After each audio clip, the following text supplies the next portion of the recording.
Hey again YouTube, Penguin here, going to be doing my second game review for the Nintendo NES on Wacky Races. This is a game based on the Hanna-Barbera cartoon series, and this was produced in 1992 by Atlas. It's a really fun side-scrolling platformer game, and let's take a look and see how it is. Alright, let's take a look at some of the Wacky Races gameplay here. Alright, start off the beginning here at the title screen. Alright, you're going to start off here at the map screen, which will do the first race, which is Hip Hop. And in this game you play as Muttley, Dick Dastardly's sidekick. And it's a basic platforming game, a lot of fun. You start off with a little biting attack there. Bite that snail. Yeah. To get power-ups in this game, you collect those dog bones, and every time you collect a dog bone, it'll move over to the next power-up. First power-up is this bomb, which the bomb is pretty much the best power-up. There's a second power-up, which is a bark. But the bark isn't as great as the bomb because it only flies straight. And so I suggest using the bomb. And third power up there that I just got, that is the wing, where when you tap the jump button in the air, Muttley will flutter his tail like that, which looks pretty silly. And you can slow your jumps down. And the fourth power up is a heart, which acts as a heart container just like in Zelda. And you can get up to 3 extra heart containers for a total of 6. And once you get all 6 heart containers, if you use the fourth power-up again, it will refill your life, which is pretty sweet to use. So you got some familiar-looking enemies. You've got little plants that shoot fireballs at you with sunglasses. A rabbit. It's like the killer rabbit from Monty Python. Man, that's crazy shit. Damn long ears. Trying to take Easter away from Jesus. Alright, here's the second part of the level inside here. You get to fight these night dudes. Which, this game is, it can get really challenging. It's very close along the lines in the platforming style of Super Mario Bros. 3. A lot of the same gameplay elements. You've got a power-up system, you've got a map screen. Even a lot of the scenery is a lot like in Super Mario Bros. 3. Like here, it's like the castle levels. And then when we get to level 2... Holy shit, it's a Taliban! It's the Taliban, man. He's got like an eye patch on too, so it must be like a pirate Taliban. Those guys used to creep the shit out of me when I was a kid. Man. Got bats and the whole shebang of enemies in this game. Back here's a little secret. You can walk through the wall and kill that little knight, and you get a little extra life back here. You can see right there when I used the power-up, it gave me my 6th heart container, and it filled the rest of my life up. And here's the third part of the level, and after this you get to fight the first boss, which the first boss is the Gruesome Twosome in the Creepy Coop from Wacky Races. And every time you fight a boss, it's someone from the Wacky Races series, and you fight them in their car. Which is kind of ironic when you think about it. In when you pick up a Wacky Races game, if you've never played it before, you might think it's a game where you would race cars, and you might be kind of disappointed to see it's a platformer. But luckily for us, it is a really good platformer. So here we've got the first boss fight, and the bosses can be very challenging in this game. It's all a matter of just figuring out how they move and being able to predict it. And every once in a while they'll throw stuff at you really quick like that. He's shooting like those little green balls at you. Man. Jump, Muttley, jump!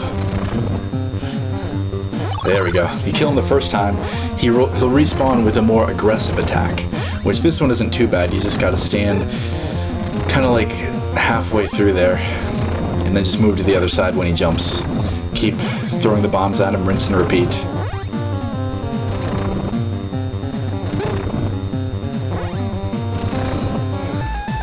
Oh yeah, he's dead. Look at that, they're crying. Man. Alright, now on to level 2, A-2 in the race of Hip Hop. Hip Hop. Does this look familiar? Yeah. World 2 of Super Mario Bros. 3. You got the quicksand, you've got the piranha plants jumping out of the quicksand.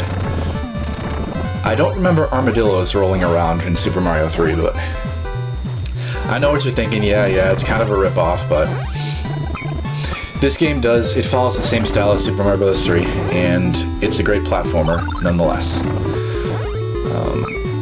When I was younger, my one uncle used to own a video store, And it was pretty cool because I got to try a lot of games that I probably hadn't seen in the store, and he actually gave me this game for Christmas one year, and I had a lot of fun with it. I was a big fan of the Mario games, so platformers were what was best on the NES, and of course I loved playing this game. And it was pretty neat. I got to play a lot of the rare games that were only like rental releases. For instance, Flintstones Surprise the Dinosaur Peak, which is Flintstones 2. And a lot of the late era Taito games released on the NES are quite rare. And Flintstones 2 I actually got about a year ago at the flea market for a really cheap price. A lot of times it'll run upwards of $200 on eBay. But I'll be doing a review of that game later on at a later time. But getting back to Wacky Races, those crab guys, the red and blue ones, they kind of remind me of the crabs from Clue Clue Land a little bit. Yeah, there's another one. Another thing that's kind of annoying, I don't have too many gripes about the game, but the enemies will respawn if you move a little ways off the screen, kind of like they do in Mega Man. But that is not too uncommon in platformers. It's now that right there, that is a weight. If that hits you in the head, it'll squish you, and it makes it really hard for Muttley to jump, and he'll be stunned for about 5 seconds.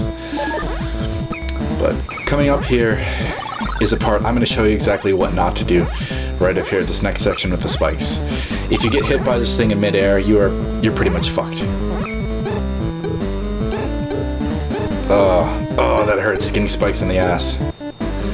So you can see it's really hard to recover. Really hard to recover from that. Let's try it again, and I'll redeem myself this time.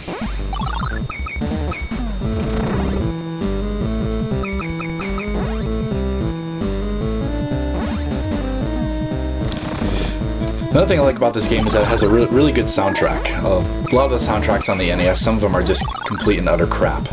But this one it's pretty decent.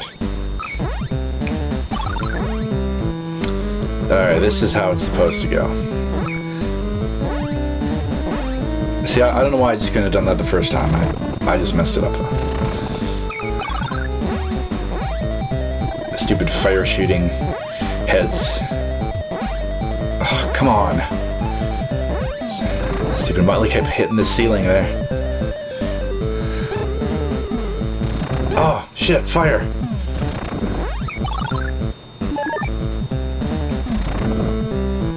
The power of the hard containers.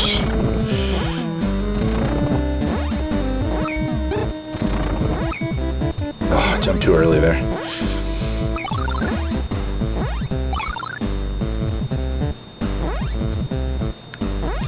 Yikes. I'm gonna get hit in the head and fly right through the door. Oh shit. Muttley's gonna have a really bad headache after that. Alright, coming up here's the second boss, which is Sergeant Blast and Private Meekly in the Army Surplus set special. The Army guys from Wacky Races, if you remember them. There's a little trick on this boss. If you sink under the quicksand right here, and keep throwing bombs with keeping your head right under the quicksand, you won't be able to get hit by him. But you just got to be careful not to fly too far down, otherwise you'll get sucked into the quicksand there. But with a little practice it gets easier. Some of the other bosses get really hard in the game, but with practice it's a really great platformer. If you haven't played Wacky Races before, I highly recommend it if you're into platforming games on the NES. I give this game a 8.5 out of 10. The controls are solid, the graphics are really good, the gameplay is really great, and I couldn't be more happy with it. This is Penguin for Nintendo Aids, signing off. And stay tuned for my next NES review.